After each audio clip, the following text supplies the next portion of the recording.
Hi, today I will share the 5 most common SQL mistakes done by beginners.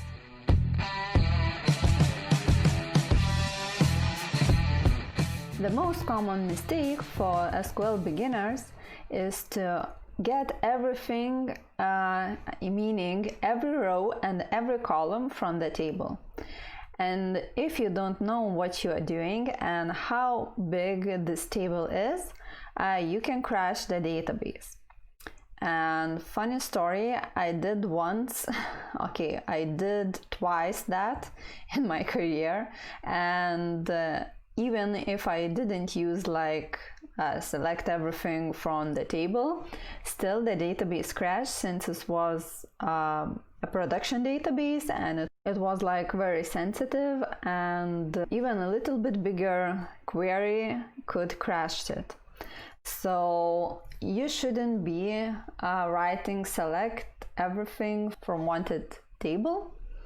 Instead, you should look how many rows this table has. So for example, if I query this query, I'll see that I have 75,000 rows.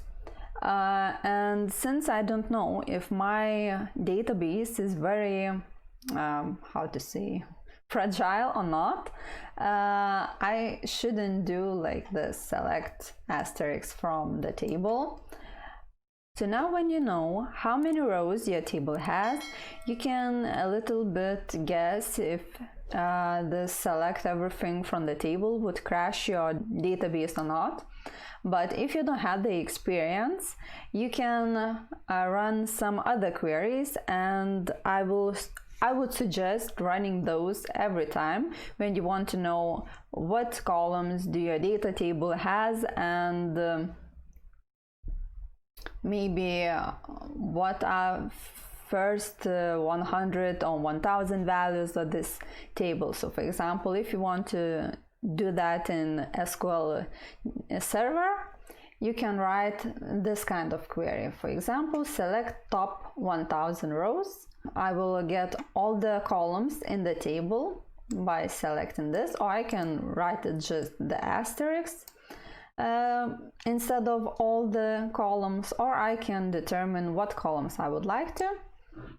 And by doing that, I can see the top 1000 rows, and what kind of rows I will get here will depend from if I will write order by or not. If I won't write order by, so it will get me the first 100 rows, but if I edit this query a little bit, for example, order by product ID, so I will have the first 1000 product IDs and all the data associated with it. So top 1000 is written in SQL Server. If you want to do the same, but for example in MySQL, you should use the sentence or statement limit 1000 or some other number, and it varies in different databases. So as everything, you can Google it. So now number 2 mistake is subqueries. If you don't know what subquery is, it's when you write the select query into the select query. So for example, in the screen, select asterisk, so select everything from, and instead of writing the table's name, you write the select query. So this will be like child query, and the bigger one will be parent query.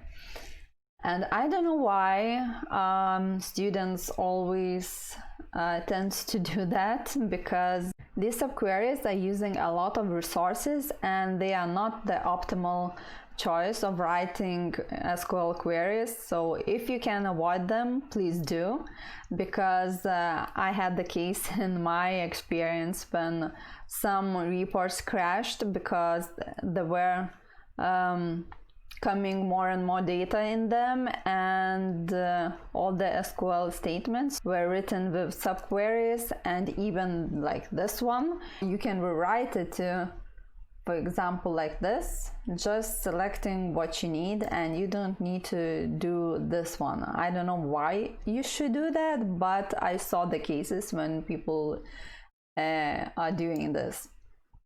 Another one example could be like this, when I would like to know all the product IDs which have more than 2 units in the rows. So for example, here you can see I have product ID, date, zip, units, revenue, and country, and I would like to know the rows where the product ID has more than 2 units. And by doing that, I will write like this: select,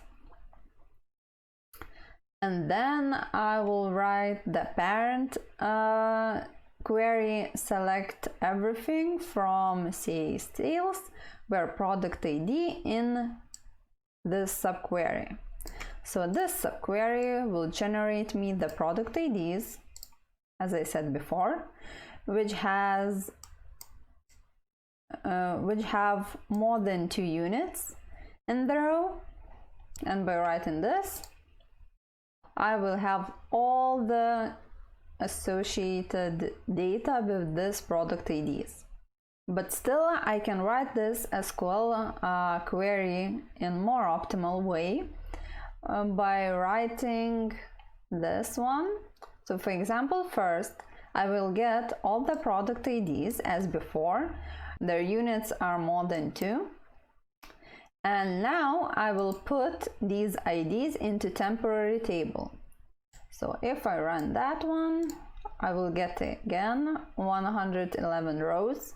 You could see it like before. This is like the child subquery. So I put all these product IDs which have more than 2 units in the rows into sales units temporary table, and now I can use the join to get all the necessary data, again the same as it was before. So I will select everything from table CA sales, so Canada sales, and I will join this temporary table on product ID. So again, if I run that one, I will get the same 26,437 rows as I did before. Like the number is the same. And the result is definitely the same. But now my query will run even smoother and quicker. Now the third mistake is when people don't know what to use, where or having. And this is a very common mistake. I have the example for you here again. Very simple one. Looking into the screen, you see that, as I said before, I have all these rows. So for example, if I would like to have every row where units are more than 2, as before, I will write where sentence. But you could see that, for example, here I had the date column. So usually that means that this product ID will repeat itself. So this is sales table. And since we have a date column here, you know that, for example, some products can be sold not once, twice, or like 100 times or so on per month. And since I have daily data here, so this product ID will repeat. For example, at one day it was sold 1 unit, at another day it will sold 10 units, and so on. So if I would like to know how many of these products were sold in total, I would have to sum units column by product ID. And if I would like to know the product ID where the sum of units is more than 2, I will have to use having sentence. and it will look like this. Select product ID from this table, group by product ID, and having sum of units more than 2. So you will write where every time when you're not using any aggregations. But if you're using an aggregation as sum, count, average, or so on, you will be using having. And now I can run these two, and you will see that I have in the first table, or you won't see, but I'm telling you that you will have in first table 111 rows, and in this next one you will have 1207.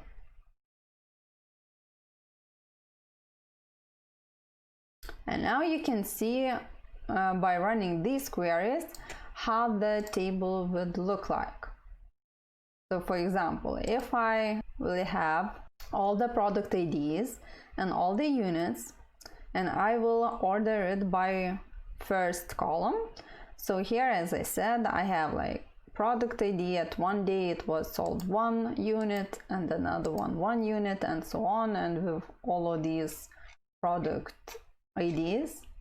And in the next one query, I sum up all the units, and again got the product ID. So here I have, as we saw before, product ID 1 was sold 3 units, product ID 3 was sold 49 units, and so on. So it depends what kind of results you are looking for, and you will use where or having accordingly.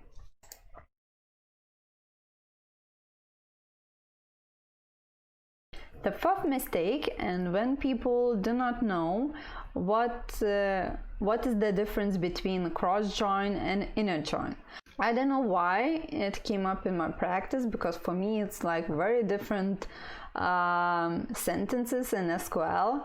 But when I was teaching SQL in Vilnius Coding School, some students were using cross join instead of inner join, and I would like to explain why it's not a good idea to mix them up, because they are quite different.